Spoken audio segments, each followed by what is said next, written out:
Hello everyone. I'll first start by giving my brief introduction. My name is Nikita Raj.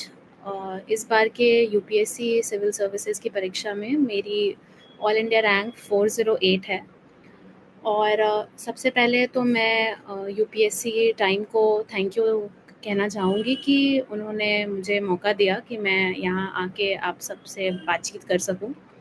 और जो भी आपके doubts हैं और जो भी मुझे लगता है मेरे हिसाब से इस एग्ज़ाम को क्लियर करने के लिए ज़रूरी है वो मैं बता सकूं। इसके साथ मैं यूपीएससी टाइम को और एक चीज़ और के लिए धन्यवाद देना चाहूँगी कि उन्होंने मुझे काफ़ी अच्छे से गाइड किया कि मैं यहाँ पे आके आप लोगों से बात कर सकूं। तो मेरा ये शुरू करती हूँ मैं पहले कुछ उन क्वेश्चंस से जो मुझे लगता है कि हर एस्पिरेंट्स के लिए बहुत कॉमन होता है एंड हर कोई पूछता है। मैं भी पूछती थी 22 अप्रैल 2025 से पहले मैं भी एक एस्पिरेंट थी और इस तरह के क्वेश्चंस मेरे दिमाग में कई बार आए हैं और कई लोगों से पूछा है।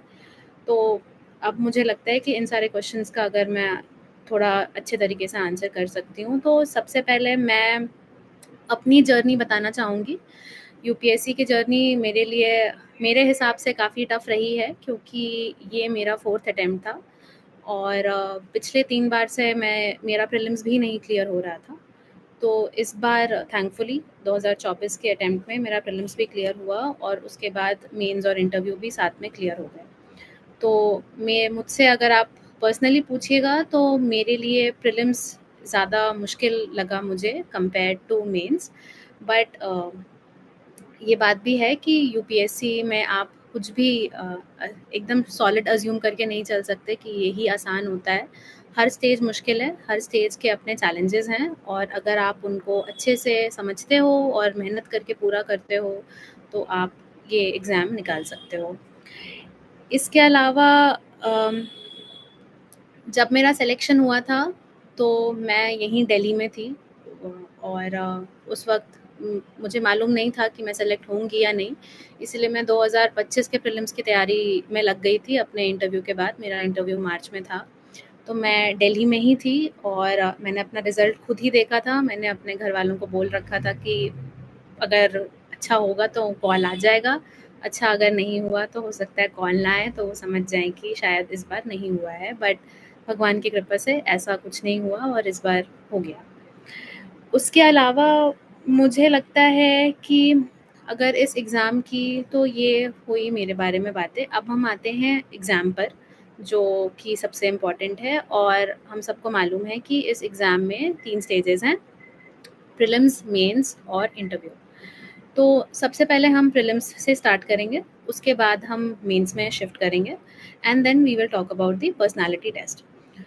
तो ये समझ लीजिए कि प्रीलिम्स एक तरह का रिजेक्शन स्टेज है, ना कि सिलेक्शन स्टेज, क्योंकि कमीशन को उस स्टेज पे सबसे ज़्यादा बच्चों को एलिमिनेट करना है, जो कट ऑफ नहीं पार कर पाते।